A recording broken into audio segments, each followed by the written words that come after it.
wabarakatuh. Alhamdulillah, alhamdulillahirabbil alamin. Arsala rasulahu bil huda wa dinil haqq liyuzhirahu 'alad dini kulli wa kafa billahi shahida. Asyhadu an la ilaha illallah wa asyhadu anna Muhammadan 'abduhu wa rasuluh la nabiyya ba'da. Rabbi zidna ilman warzuqna fahman.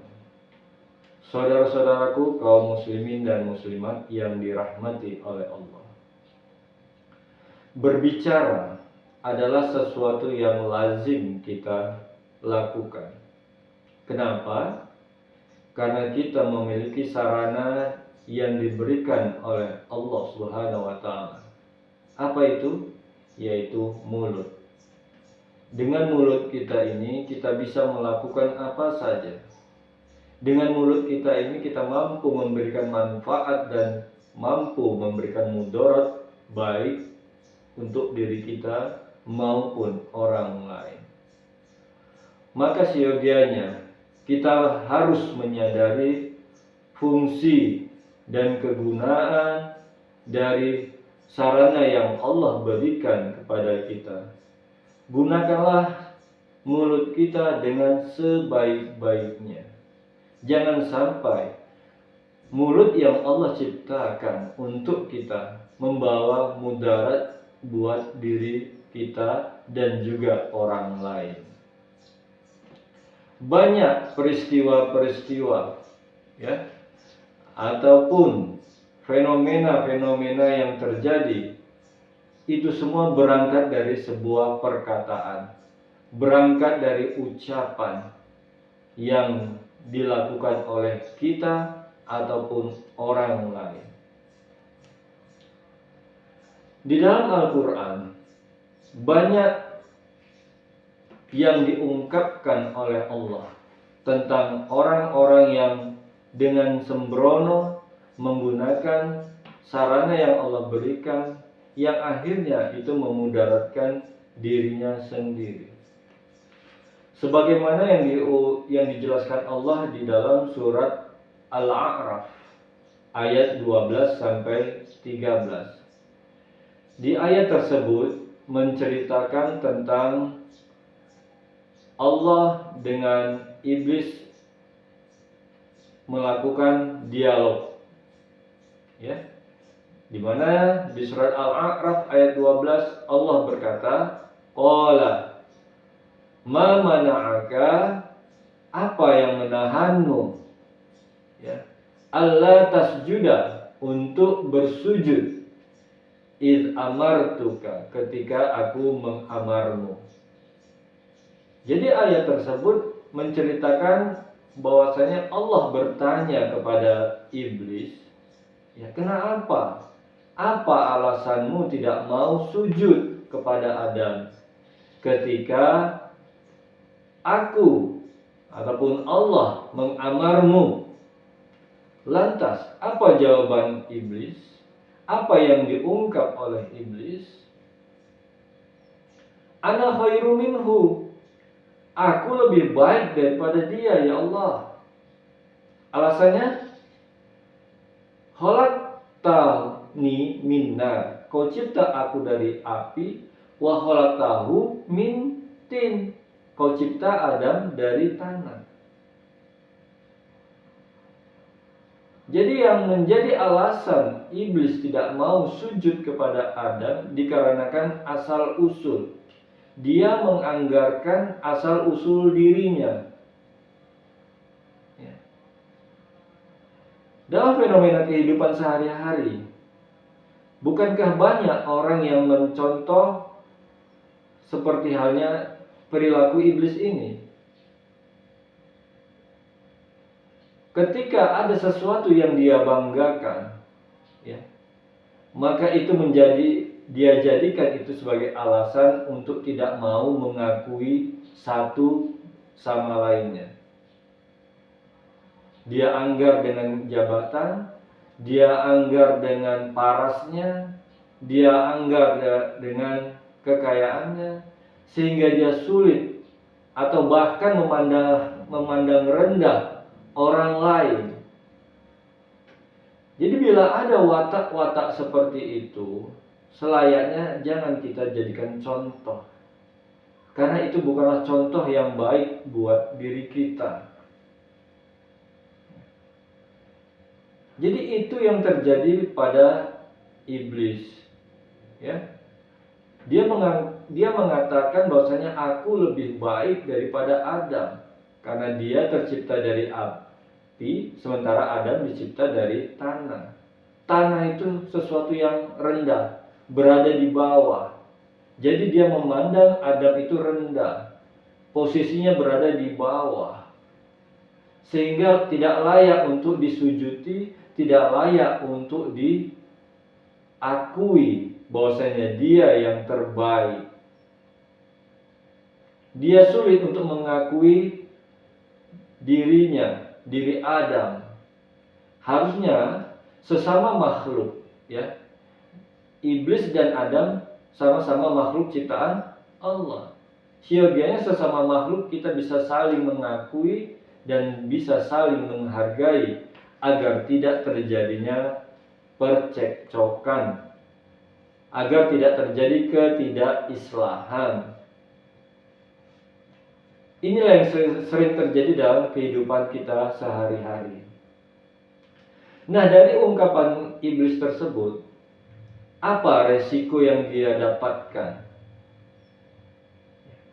Resiko yang dia dapatkan akhirnya iblis terusir dari jannah dan dia menjadi makhluk yang hina. Di ayat 13-nya.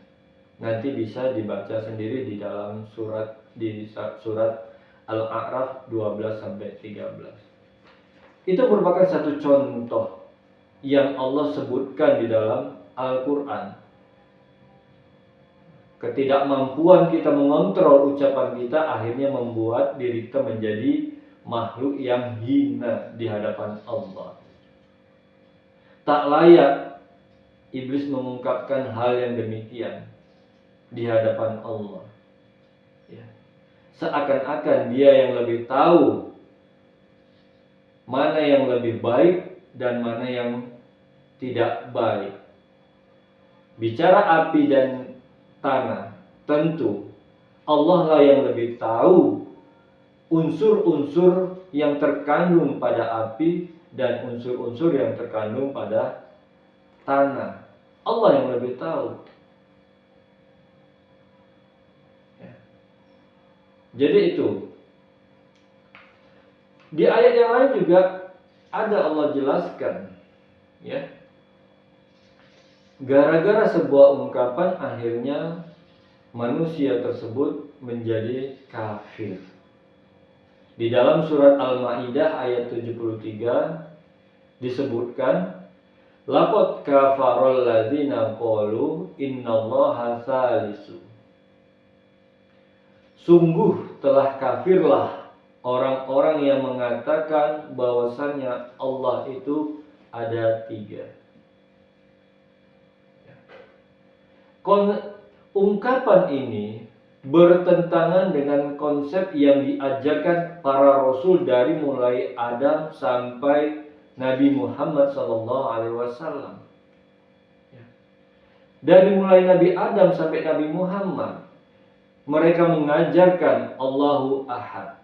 Allah itu cuma satu. Sehingga ajaran yang mereka bawa dikenal dengan ajaran Tauhid. Nah, lantas bagaimana bisa muncul ungkapan bahwasanya Allah itu ada 3? Pasti ada yang melatar belakangi sehingga muncul pemikiran, muncul ajaran bahwasanya Allah itu 3. Kita tidak tahu apa latar belakangnya. Apakah latar belakang kepentingan? Apakah latar belakang politik? Kita tidak tahu. Dan kita tidak usah mengusik keyakinan orang lain. Yang pasti akibat ungkapan tersebut, akhirnya orang tersebut menjadi kafir di mata Allah. Mereka telah menjadi musyrik. Berhasil mereka memusyrikkan dirinya sendiri. Ya. Berhasil dia mengkafirkan dirinya sendiri akibat ungkapannya sendiri. Kalau tidak taubat, maka akan terjadi penyesalan nantinya di yaumil akhir.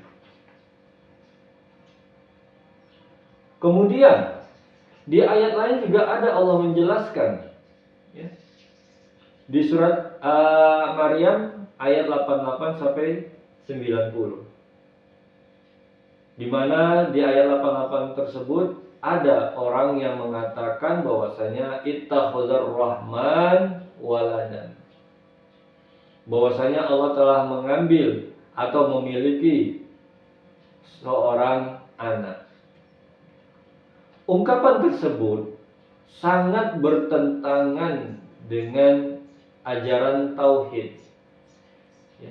Kalau kita baca surat Al-Ikhlas, disebutkan lam yalid walam yulad.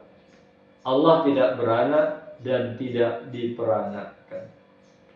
Jadi apa yang mereka ungkap itu sangat bertentangan dengan firman Allah di surat Al-Ikhlas tersebut.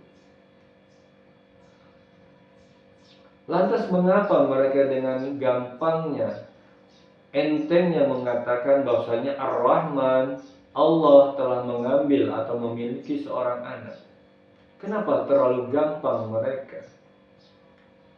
Sementara di sisi lain, gara-gara ungkapan manusia tersebut, ya, langit hampir pecah, ya, bumi hampir terbelah, dan gunung hampir tersungkur dikarenakan ungkapan manusia tersebut. Apa gambaran dari itu semua? Artinya ungkapan itu sangat berat, sangat beresiko di sisi Allah. Namun sadarkah kita bahwasanya ungkapan tersebut memiliki resiko yang sangat berat? Bagi orang yang tak mau belajar Al-Quran, tentunya mereka tidak akan mungkin menyadarinya. Tapi apabila mereka belajar Al-Quran, maka tidak akan mungkin mereka berani mengungkapkan hal yang demikian. Jadi itulah beberapa data, beberapa penjelasan yang Allah sampaikan di dalam Al-Quran. Banyak hal-hal yang diungkap oleh manusia yang akhirnya ungkapan tersebut membawa resiko buat dirinya dan juga orang lain. Berangkat dari ungkapan pula lah yang mengesahkan kita menjadi halal buat wanita lain. Karena ada ijab kabul lah, sehingga akhirnya mengesahkan kita, menghalalkan kita berhubungan dengan wanita yang kita cintai. Dan berangkat dari ucapan pula yang membuat manusia bisa haram untuk berhubungan dengan wanita yang awalnya kita cintai, dengan istilah talak. Kalau kita sudah menyebutkan talak, maka haram bagi kita untuk berhubungan lagi dengan istri kita. Lagi-lagi semua itu berangkat dari ucapan. Maka seyogianya kita harus berhati-hati dengan apa yang kita ucapkan. Jangan mentang-mentang kita punya mulut, ya, kita sembarangan, sembrono, dengan entengnya kita berucap. Pikirkan resiko dari ucapan kita. Maka akhirnya karena Rasul paham betul dengan resiko dengan ucapan yang dia sampaikan, maka apapun yang dia ucapkan, dia harus memastikan bahwasanya ucapannya tersebut merupakan wahyu yang diwahyukan. Beliau tidak berani mengungkapkan sesuatu kalau itu tidak berangkat dari wahyu. Wa ma yantiqu 'anil hawa in huwa illa wahyu yuha. Dan tidaklah dia berkata-kata melainkan wahyu yang diwahyukan. Itu menjadi modal pegangan buat Rasul yang selayaknya kita mencontoh, beruswah kepada Rasulullah Sallallahu Alaihi Wasallam. Dan ada juga di kalangan wanita yang bisa kita jadikan contoh, seperti halnya Maryam, anak dari Hannah dan Ali Imran. Dia melakukan pengasingan untuk dirinya. Dia menjaga lisannya untuk tidak bertutur kata sebagaimana layaknya manusia bertutur kata. Dia hanya mau berkata-kata apabila perkataannya mengandung nilai tarbiyah, baik buat dirinya maupun buat orang lain. Dia menahan dirinya untuk berkata-kata ataupun berkalam insan. Itu semua dia lakukan demi dirinya dan demi generasi dia nantinya yang dia harapkan mampu menjadi generasi penerus risalah. Dan itu sudah dia buktikan lewat anaknya Isa ibnu Maryam.